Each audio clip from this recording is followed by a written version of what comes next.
Welcome back to the morning show here on Tobago Updates Television. We are live in studio. We continue conversations this morning and we speak with Mr. Joel Jack, former Deputy Chief Secretary in the Tobago House of Assembly and Secretary of Finance.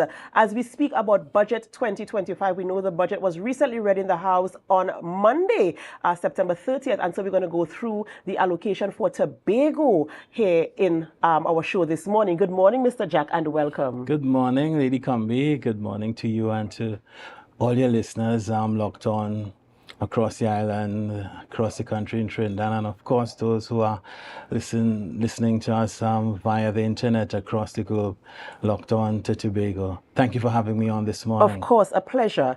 And of course, you know, in the air, in the atmosphere, we're still talking about Budget 2025 because we have to pay a reference to how it was allocated in the Tobago instance, the distribution of funds for Tobago. And of course, we're hearing, we know. Let's talk about what we know. Whenever you present your request for a budget, you know that you're not going to get 100%. In any organization, whether it is your own business, whether it is government, wherever it is, once you come up with a budget, chances are you're not going to get 100%. So when you present, you plan for, just in case I don't get 100%, let me present something that I think I can work with. In this instance, we didn't get what we asked for, right? A shortfall of $1.2 billion. And now the situation is here. We're saying we don't have enough. What are we going to do? How do we allocate what we have to ensure we complete the projects, the priority projects, or recurring expenses? How do we manage the funds that we have? Where are you where this is concerned? Do you think that the money allocated to Tobago, although it is not what we asked for, it is less, significantly less, do you think it is enough to manage the affairs of Tobago?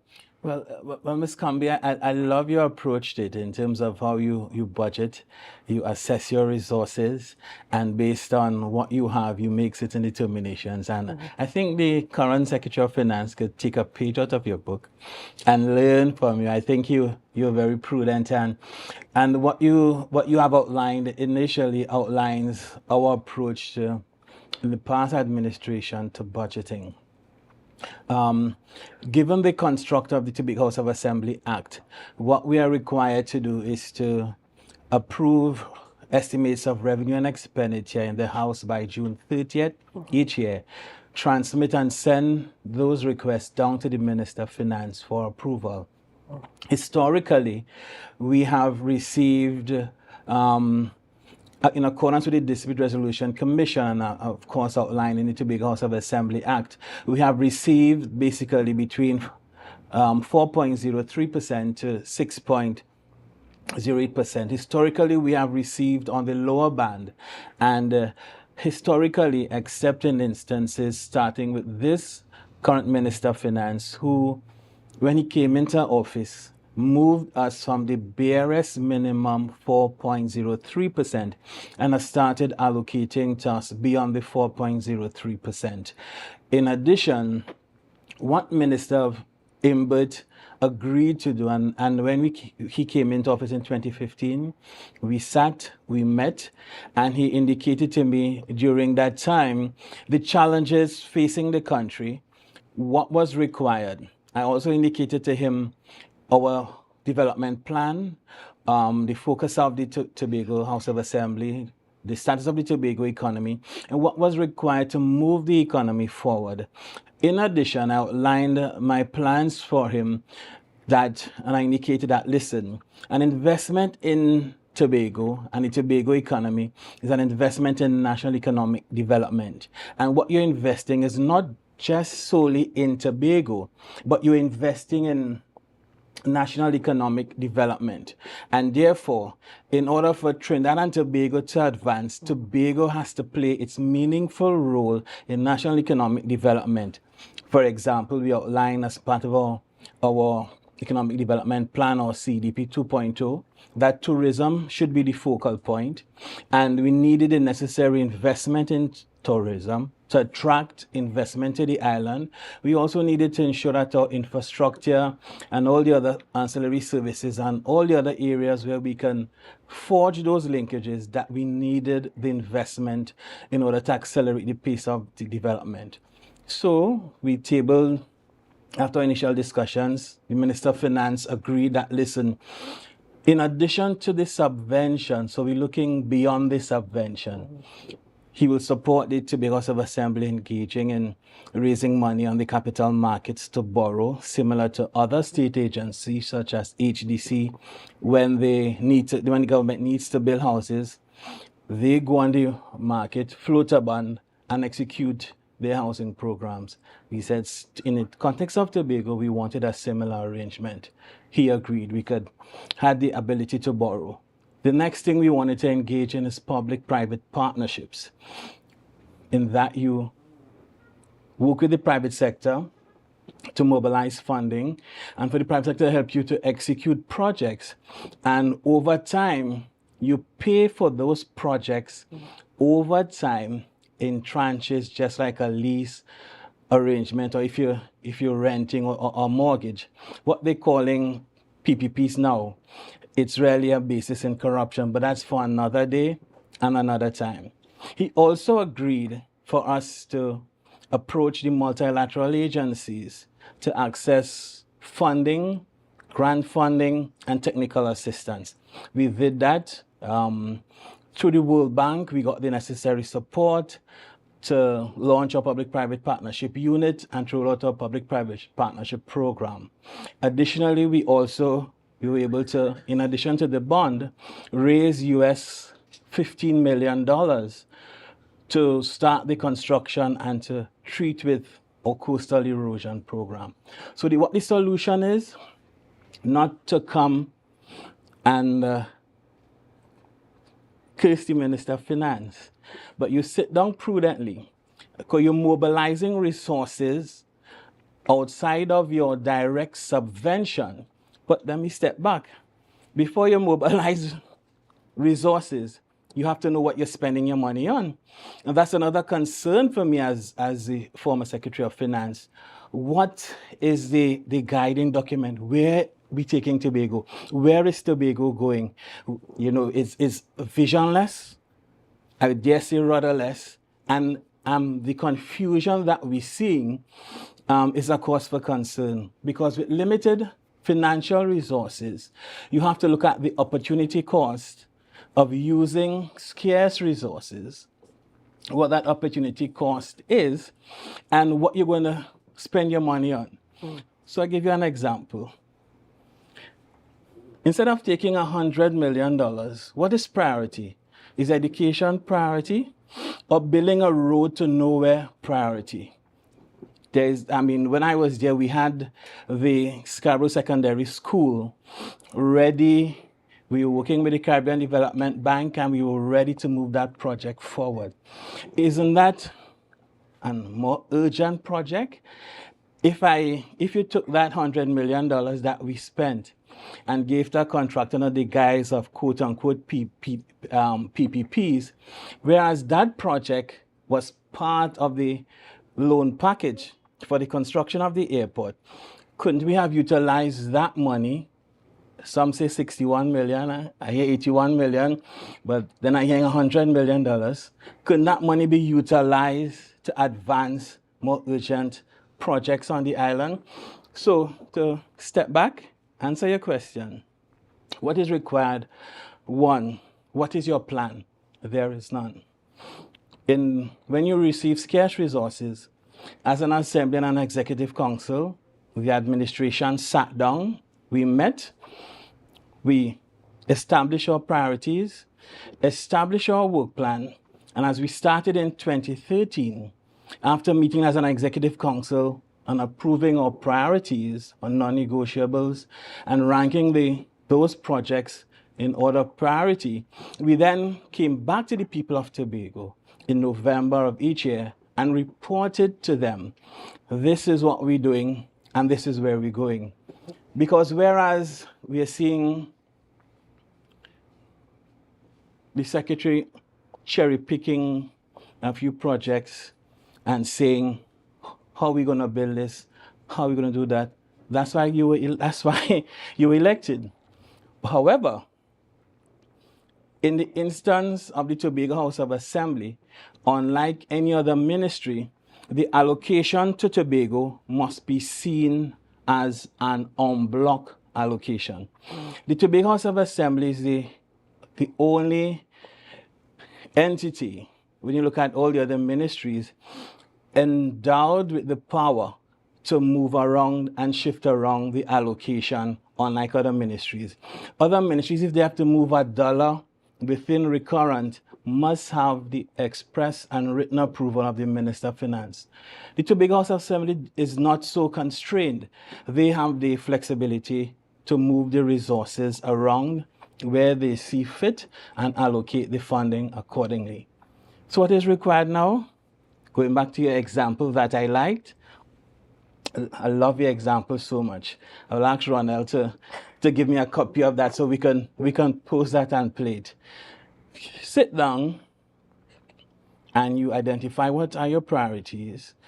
You also identify what are your challenges, because in addition to the budget, as the former Secretary of Finance and current Chief Secretary did, he can go to the minister and say, listen, during the midterm review, we have mapped out our plan. This is our current expenditure trends. This is where we at. And these are the areas of shortfall. And in these areas, I would really love your assistance. And the Minister of Finance is not unreasonable, even in challenging financial times. Not once, twice, again. The Minister of Finance has always responded to the needs of Tobago. I mean, during COVID, you could remember during COVID, the support, the level of financial support we got from the Minister of Finance, over $155 million in supplemental funding. And again, so when I'm hearing this, this claim by the current Secretary of Finance, as I always urge, temper your statements, And you haven't answered me yet. Do you think the allocation is sufficient? Yes or no? And the reason why I'm saying this is, have you been in a position, hold on, let me finish this. Let me take this home. Have you been in a position as the Secretary of Finance several times receiving an allocation from the central government that is not enough? No.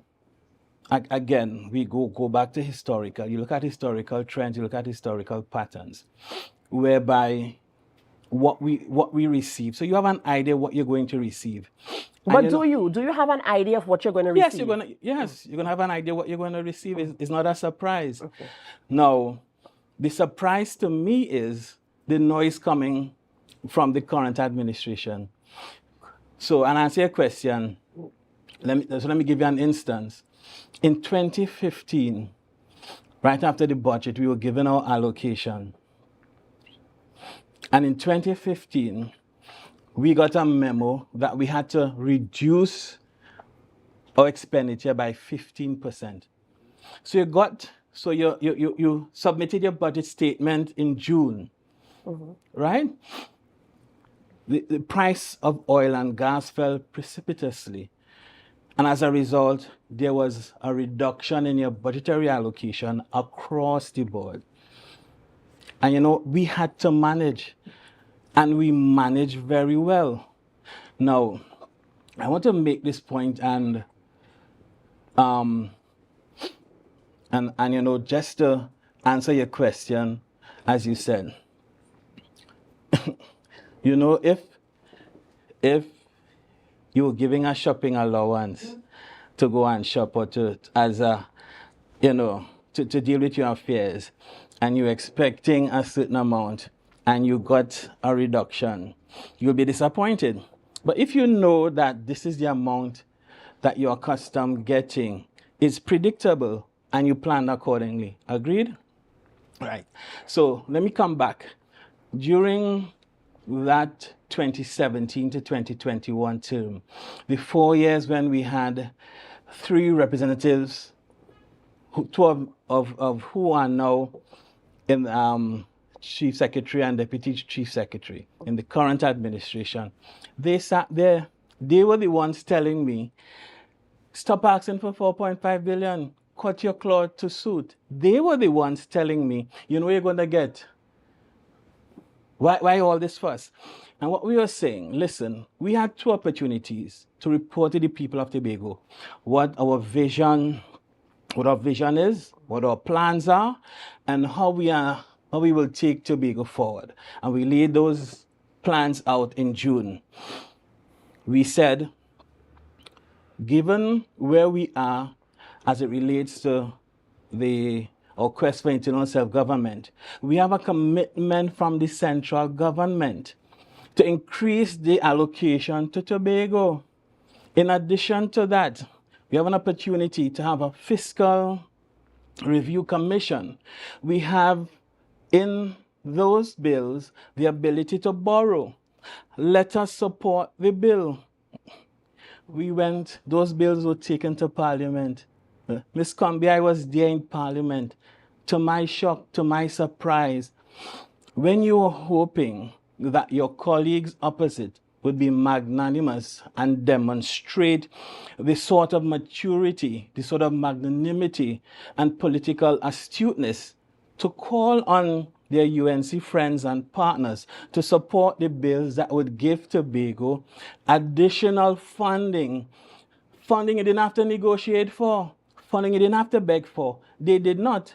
In fact, they penned letters to their members, and instead of standing up and debating the bill on its merits, they championed with their friends to derail the process to give Tobago additional funding. So I don't want to say it's a case of schizophrenia, it's a case of political irresponsibility and political immaturity.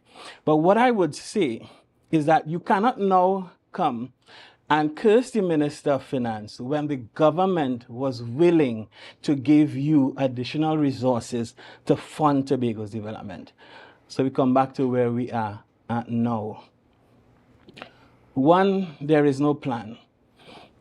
There is no guidance with economic development plan to advance Tobago's development. What we are seeing is that not only an opportunity cost, whereas there's no prudence in the management of the affairs of the island's resources, we have an opportunity lost. An opportunity lost starting 2001 in terms of ramping up and advancing Tobago's development. But fortunately for Tobago, and fortunately for us, we have a responsible central government in Trinidad.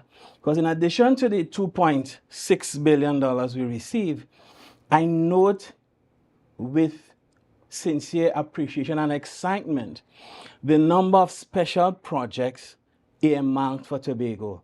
And I want Tobagonians to look at what the future holds for the island when the Minister of Finance started talking about those special projects for Tobago in terms of getting Magdalena up and running.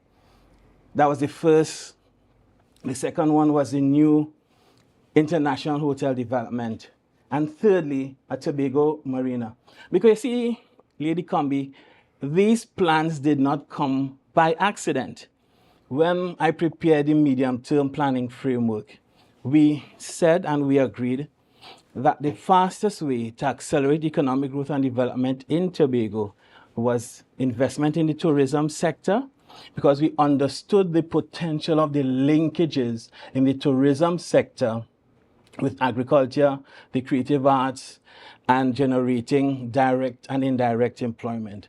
So by the time we had an investment of approximately 850-room hotel on the island, and those hotels probably require 2 persons per room, the unemployment level in Tobago, already below 5%, would have been reduced significantly. And a number of persons would have been involved either directly as employees or indirectly as entrepreneurs, providing the necessary inputs and services to those various properties. The other area we looked at, ICT, IT, the Internet of Things, preparing Tobagonians to be game changers and to prepare them for the changes and the disruption that will take place as a result of tech. We had a program in place where we were going to partner with Wawit Technology and other training partners, where we'd have trained approximately just under 1,000 Tobagonians to be trainers and link them back to our Tobago Information Technology Limited, where we were training and certifying Tobagonians really to be, the tech gurus in the IT sector. That was part of the plan. So we had a whole plan. And what I did, Lady Combie, in preparing to demit office after the elections, I left a dossier on my desk and a letter to the incoming Secretary of Finance.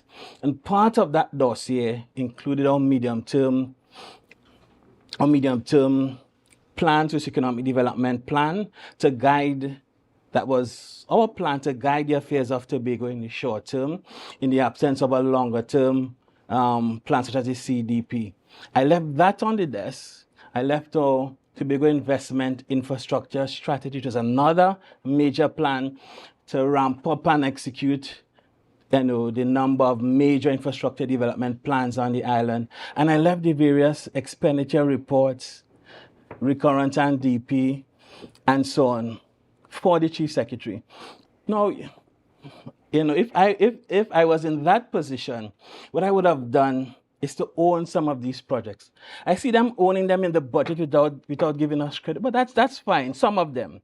But they have not taken it to heart to ramp up the pace of the island's development. So in stepping back, Lady Combie, we have a responsible and caring central government who is willing and ready to collaborate with the Tobago House of Assembly. And this is what the Prime Minister did when they got into office. He came, he brought his team, and he sat and he met with the current team in the Assembly and promised that assistance. And that is what we are seeing from the central government, from the inception of this administration's term in office. Mr. Jack, Yes. You've given me a mouthful there, a long list of things there, but you still haven't answered my question. Is the allocation, I didn't. hold on, is the allocation sufficient for the projections presented by the current administration? We have to go for a break. We have to go for a short break. I have more time? No, we have more. We're coming back. We're coming back with conversations. We're coming back with conversations. And viewers, I want you to stay with us as we continue these conversations. I'm going to make sure that we get an answer from Mr. Jack for you this morning, former Secretary of Finance here in the Tobago House of Assembly and the Deputy Chief Secretary of Tobago House of Assembly, as we continue conversations this morning about Budget 2025. But before we go for a short break, I have some information for you. We are counting down the pre-grand opening of Mommy E's Nurturing Pod, a non-profit organization dedicated to supporting low-income and new and expectant mothers and children.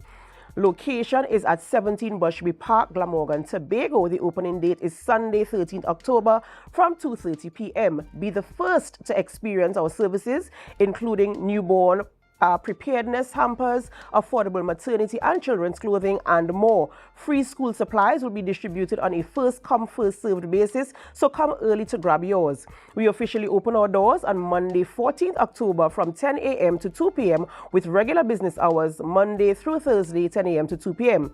We can't wait to welcome you into Mommy Me E's family. For more information, visit us on our Facebook and TikTok at Mommy E's Nurturing Pod. All right, ladies and gentlemen, we are speaking with Mr. Joel Jack, former Deputy Chief Secretary and Finance Secretary in the Tobago House of Assembly. We have to go for a short break and we will continue conversations here in studio as we speak about Budget 2025. It's the place. Good morning.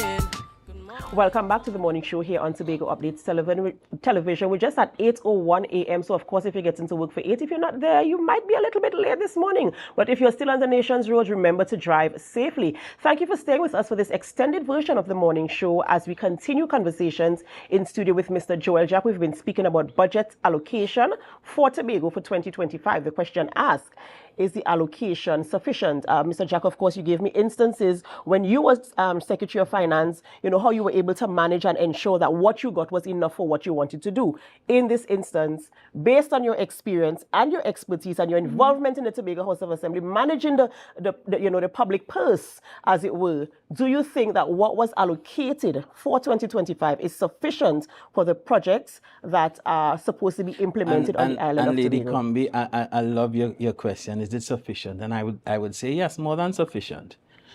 Because when you look at the expenditure historically of this administration, since 2021, you look historically at the current, at the PNM administration since 2001 and how we have managed prudently, I would say yes. Now, can Tobago, can we, as I used the example prior, can we do with more? Yes. And the question, first of all, is what you're going to do with the funding, where you're going to channel those resources, and what are the targets that you're looking to hit. What is your investment policy? What is your investment agenda? What, in terms of PSIP, what are those projects that are shovel ready and that are earmarked for execution?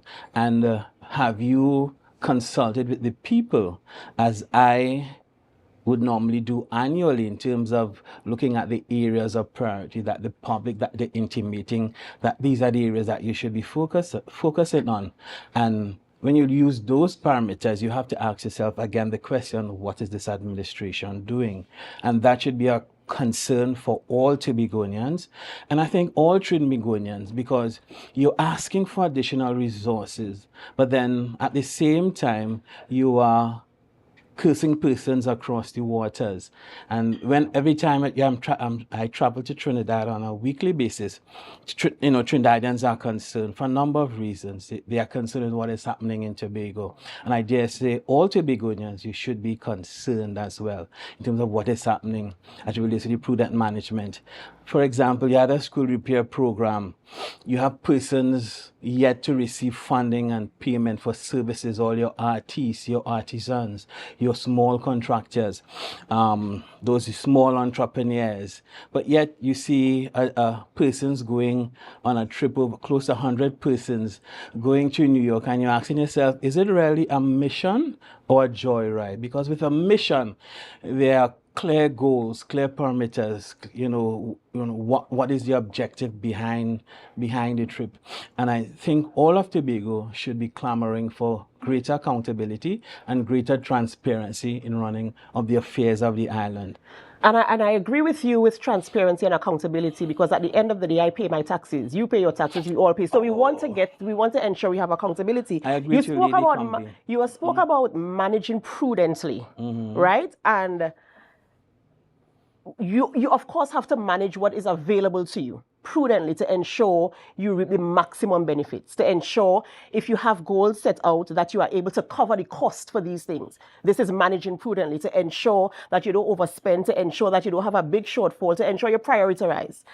I want to talk about the current administration reported that they inherited a large debt when they went into office, which they are still speaking about even up to now. I spoke with the current Secretary of Finance just last week, Monday, I think it was, and she was talking about the development outstanding bills of over $400 and something million, and that is a debt that was inherited by the previous administration. How do you balance now prudent management with an existing debt that was left behind? And I know that you would come in and go out. Even if another administration comes in now, they would meet a debt there. How do you manage and how do you account for the debt that was left before leaving office? You know what was surprising upon assuming office? I was hearing this a very dangerous statement made by the current Chief Secretary of those bills are their bills.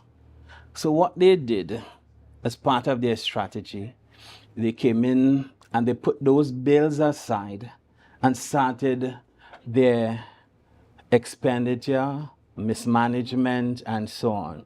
And are now lamenting the fact that these bills are currently before them.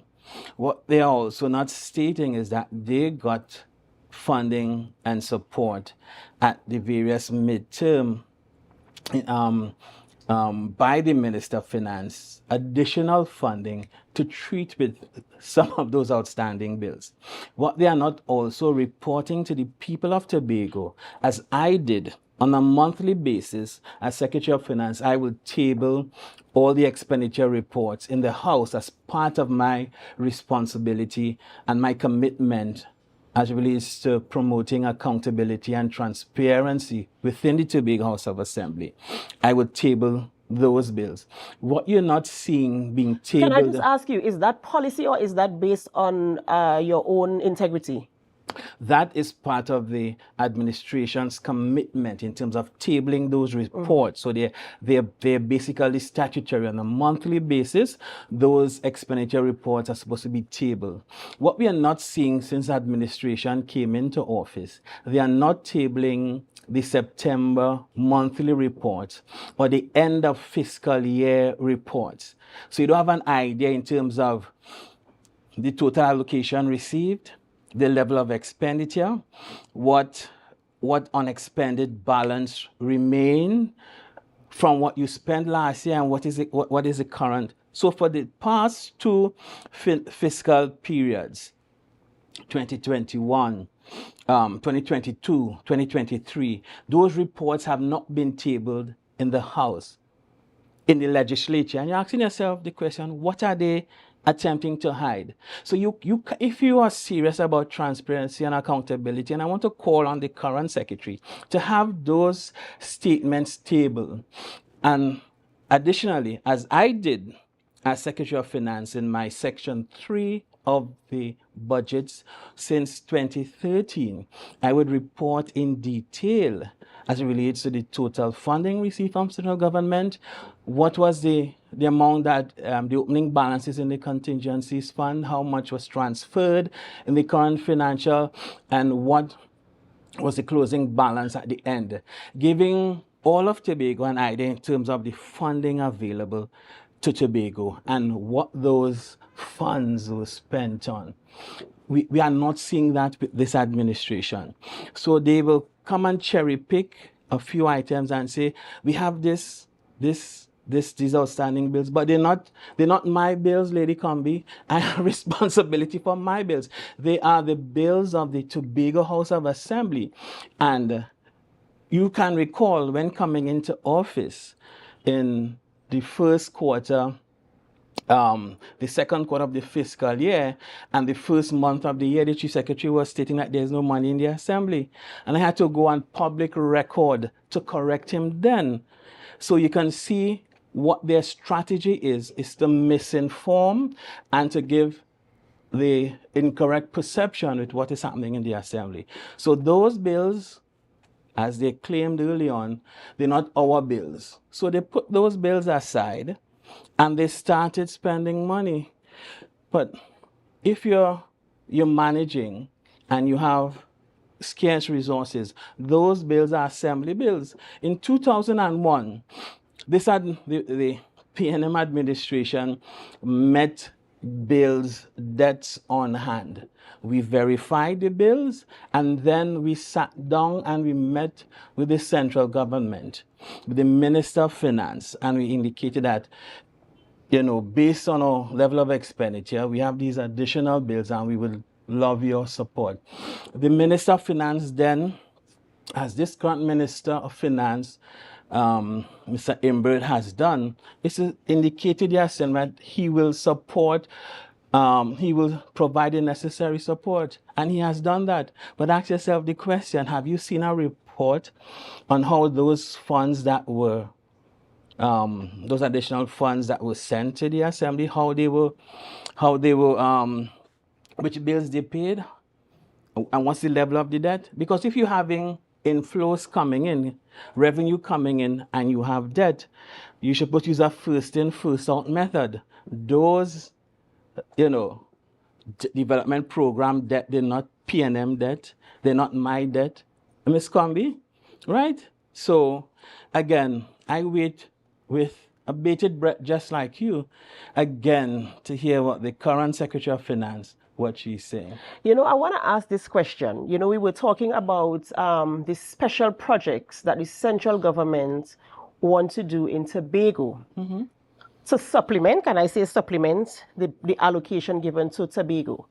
My question is, and will always be, until I am convinced of the response, the funding for those special projects, why weren't they allocated in the budget for Tobago and given to the THA and say, okay, add this to your budget for your development projects? Right. So you remember under, in addition to the 2.6 billion, you have additional sums being spent by various ministries in Tobago to execute various projects. So that level of funding will not come through the THA, but Tobago will receive the benefit. And that's how you budget. The funding doesn't have to come to you directly, but you can have the benefit of the project. For example, WASA and TNTech, they are not under the Tobago House of Assembly, but we get the benefit of the services. Additionally, some of those large projects, such as Magdalena, Tobago, we don't have, in terms of going out there, mobilizing the funding, getting into debt. Tell me, Ms. Combie, would you put that in the hands of the same secretary who built the roundabout down at Hawkins Q and claiming that that is a roundabout? No. So some of these projects, we get the benefit of them. For example, Scarborough Hospital. No, not Scarborough, the Roxborough Hospital. Approximately $120 million. How was that built? It was built. It was built because of collaboration between the House of Assembly and the central government. And with the assistance of UDICOT, that project was executed. And we didn't have to incur any expenditure, the hassle. What we did, we indicated to the government what we wanted, and we collaborated. That's what collaboration does. Doesn't mean that you have to bear the burden of the debt. And I understand the need for collaboration, especially when you have to manage projects of large magnitudes. I understand that. I understand the need for collaboration. And then you look at the 5th and the 6th schedules. Some of those items are not the remit and responsibility of the Tobago House of Assembly. And therefore, they will continue to be the responsibility of the central government. For example, look at the airport. Look at tourism investment, look at the marina. And those projects are not new projects. So let me dispel a notion I'm hearing. Those projects are projects we sat down as Tobagonians and we've been clamoring for. The thing is how you get it. To say that everything has to come through the assembly, I think it really shows the short-sightedness. It really shows the challenge we would have in developing the island if the assembly is not willing to collaborate and sit down and meet with partners. You know, you're trying to attract investors to come to the island. What you're going to give to those investors? What incentive programs do you have? Mr. Jack, I want to talk a little bit about the development budgets, right? Just now, before you shift. And I want to just stress on this point about the need for collaboration and this view that we're seeing in Tobago, and it's a dangerous view in terms of us being isolated and insular. And we have to know that in a global village, we need to collaborate. And our first partner of collaboration has to be the central government and the Trinidad market. And we have to see them as a major market. I mean, Carnival coming up. The first place they went to is Grenada. Grenada's source market for their Carnival is Trinidad. So again, I want to stress the point before you go to the development budget. Sorry for interrupting you. That's quite fine, Mr. Jack. So we're talking about a growing population here on the island of Tobago, growing demands, rapid increase in technology and all sorts of things happening as the world grows. And here we are with a development budget of $205 million for the 60,000 of us.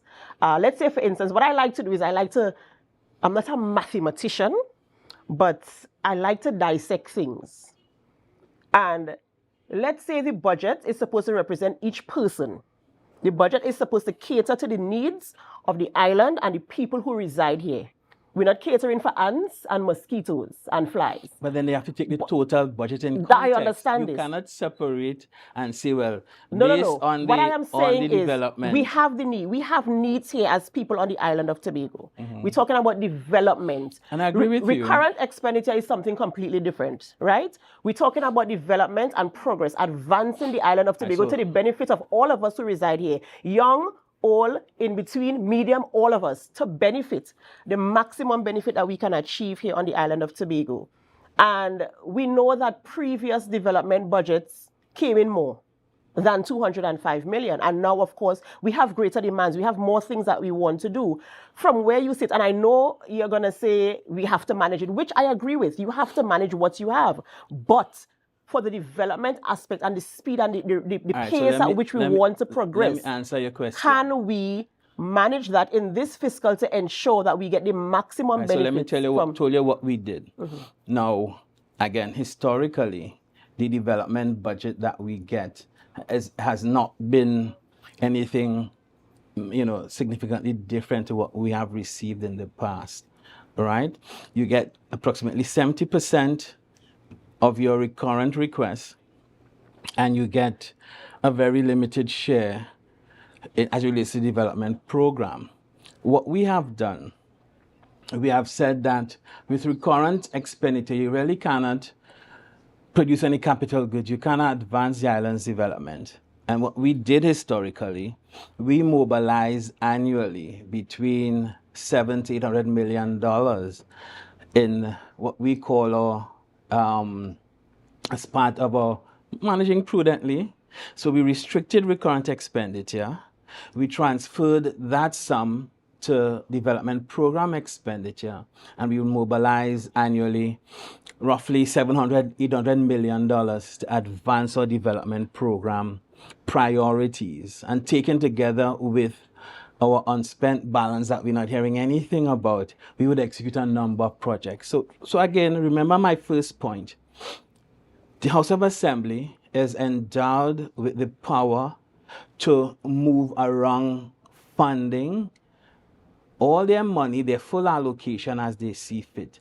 So the disaggregating your DP and saying that this is not enough, I mean, it's really an attempt to misinform, and it's really an attempt at a smokescreen. Because as Secretary of Finance, you have to look at the entire pie. Your recurrent allocation, your DP allocation, your funding for CPEP and URP, and of course, what do you have in your expended balance? Additionally, you have the authority, you have approval already for a $300 million loan facility, of which we 166 million was drawn down. You have that, which if you access, the government will repay. You also have approval of CAF funding for US $15 million at your disposal to execute development program activities. Additionally, you have funding from our partners or multilateral agencies that you can tap for grant funding and technical assistance to start the preparatory work to execute a number of those DP projects you claim you need money for, but are not necessarily shovel ready. And let me give you another example. So the Scarborough Secondary School, the cost of that in excess of $20 million. But that project might take you in excess of 24 months or 2 years. Do you need the full $200 million now? No. So you mobilize your funding. You sit down, prudently assess what will be your priority projects as it relates to your funding allocation. And you manage. You say, Minister of Finance, I want to tap into this $133 million that is available to me.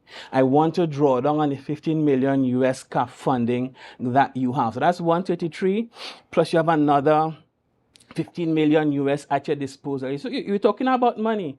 So, and what may not be known to you is how you mobilize the money. So to come and say, oh God, things are so grim, things are bad. To me, it's not the best. It's not the best approach, and it's putting out there part of the true picture, so the funding available to the Tobago House of Assembly. But Mr. Jack, I understand all of this, and I appreciate the information that you're bringing in terms of the funds that are available that we can access. But we had a recent conversation with some funds that was made available for Tobago. Just in the recent passing of Hurricane Beryl, the Secretary of Finance came right here on the show and she spoke about the premium that was paid out for Trinidad. No, she spoke about it in the House, sorry, and then we had the conversation here, the premium that was paid out for Trinidad and the premium paid out for Tobago, and the fact that Tobago was not able to access the funds because of the. I would love to see the letter. The conversation. I was not there, nor were you, but there was a conversation, and I would like to think that persons in public office, if you're speaking on air, especially in recorded forum, that you will be bringing accurate information. It's a very important statement. And so we're seeing that situation now where the challenge was there, where the funds were not. We were not able to access the funds. I don't know if the conversation has changed now, and the funds are now being made available to us. What I'm saying, somebody came and said they weren't able to access the funds. What I would love to see is a letter that was penned to the Minister of Finance, and her coming and say that the response from the Minister of Finance was She did say this was a conversation, a verbal conversation. So I don't know what took place after that, so we can follow up on that. We will definitely follow up on that, Mr. Let me ask you a question. You asking for funding for Hurricane. So could you report to the public as to what was this level of funding? What are you asking for? Because some persons think that they wake up one morning and we want $150 million. There's a process. There's a process in terms of applying for the funding. And I think this is what she was asking the minister. How do we access the payouts? And you see, you're asking, you are now saying. I'm only repeating what was discussed. Right. So what is if you are applying for additional funding outside of your allocation, what you would do, draft a letter, indicate to the minister, we have these claims totaling X amount of dollars under the various heads, and we are requesting supplemental funding. You know, people come and tell me they have a conversation, like the same conversation about the Moody's statement, that why they got rid of the Moody's statement, that now we don't have a credit rating in the Tobago House of Assembly. I am so careful when people come tell me they had a conversation. And when you follow up on some of these conversations, you realize that what is being proffered to us is misinformation. So there's a process. So if you're claiming, as we have seen in the past, it's not the first. It's not the first hurricane, not the first tropical depression, not the first tropical storm. This is exactly what the secretary said. Passing across Tobago. And when that request was made formally, we got the necessary support.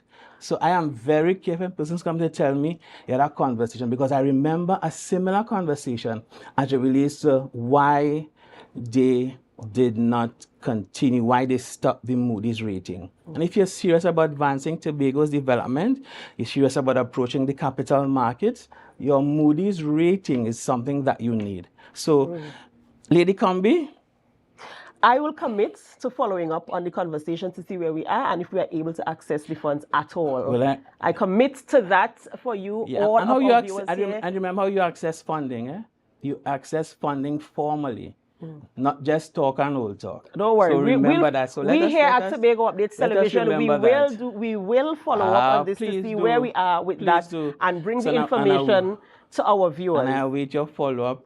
Your follow-up interview and the forwarding of the information that you receive. Absolutely no problem. That's how we do it here on Tobago Updates Television. Mr. Jack, we talking about budget 2025 and all like that. I want you to speak to our viewers this morning in terms of your position, a closing statement, your position for what we have received, your experience, and how we can make what we have work.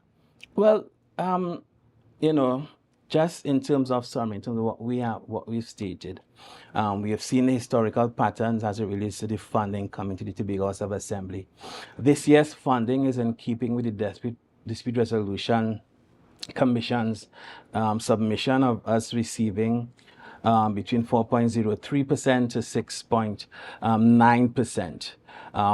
And again, I want to thank the Minister of Finance, because the Minister of Finance has consistently moved us from the bare minimum of 4.03%, and he has allocated to Tobago and Tobagonians funding beyond that. What the Finance Minister has also done is give approval and afforded Tobago the fiscal flexibility for us to mobilize funding in addition to our allocation. So this focus and fixation just solely on the allocation, to me, is of great concern, because there are additional funding mechanisms available to the Tobago House of Assembly that they're not informing Tobago and Tobagonians about. Another point that is of major concern to me is that we're not hearing anything as it relates to the unexpended balances and the level of funding in the contingencies funds. Those expenditure reports have not been tabled in the House. That is my information since September 2022 and September 2023.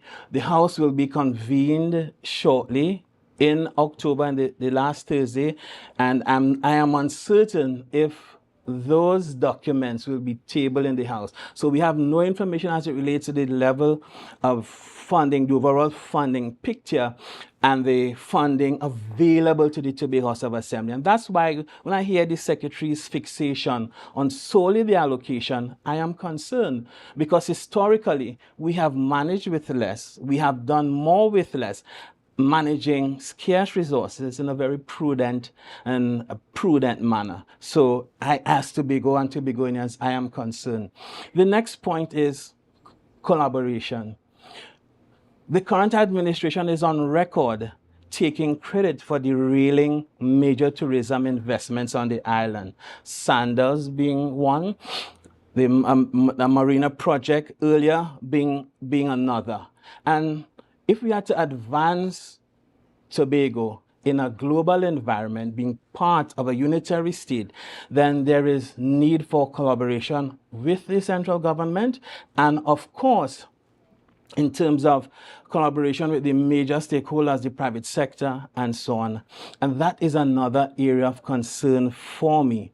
The airport project is nearing completion, and we should have had the Sandals project, the airport, and a marina opening up in tandem, because the data is there. We anticipated a 25% increase in Tobago's revenue base, and in terms of an increase in GDP over the next 3 to 5 years, with the opening of the hotel investment, the new airport, and the marina. That is what Tobago lost. I spoke about an opportunity cost and an opportunity lost. We have lost significant development momentum since 2001, December the 6th. Opportunity lost, and that will cost us in the future. And the signals that I'm hearing from this current administration is troubling to me as it relates to their posture, and it relates to their direction in terms of advancing Tobago's development. And in the absence of any formal socioeconomic planning document, to me, all of Tobago should be concerned with respect to their future. So, Lady Combie, thank you, and thank you to all the listeners for having me on. Looking forward to a follow-up interview. Of course, absolutely. And I was just about to say, I'm looking forward to the same. Thank you so much, Mr. Jack, for coming on this morning and having the conversation with us here on Tobago Updates Television. And of course, walking our viewers through your position, your experience, and of course, what you would have done had you had this situation in terms of the budget. Thank you so much for being here this morning. Ladies and gentlemen, we've been speaking with Mr. Joel Jack, former Deputy Chief Secretary of the Tobago House of Assembly and the Secretary of Finance, as we went through Budget 2025. He will certainly be back on this show to continue conversations of this nature.